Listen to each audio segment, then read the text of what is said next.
take a brief moment just to ask both of our speakers for their key takeaways or their final thoughts. Ian, you led us off today.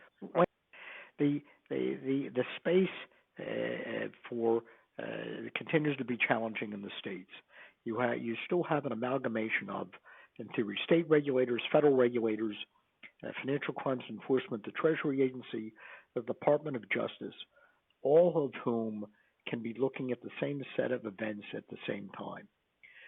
Whether there's going to be more or less cases against compliance officers civilly, whether the cases get elevated and you start seeing actual criminal prosecutions, which you could make on these facts where you have willfulness and reckless conduct, and you've been warned, remains to be seen. But hopefully we can do this again, and we can stay tuned for next year.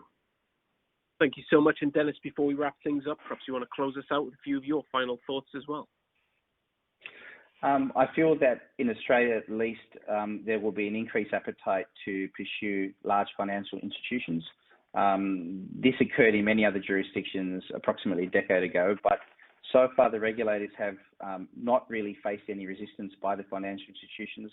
Most of these matters are resolved with significant fines. It's unlikely that the regulators will now stop with Westpac. There's other large banks who probably are also being looked at by the regulators for the same underlying failures. And I think the regulators in Australia have now adopted a posture of really sending a very strong message, not only to Australian domestic banks, but also international banks, that this is an area which will continue to be heavily scrutinised. And it's supported by overwhelming public support for what's happening against the banks. And so this is a turning point in Australian regulatory development, and I think we're just at the beginning of a series of significant actions against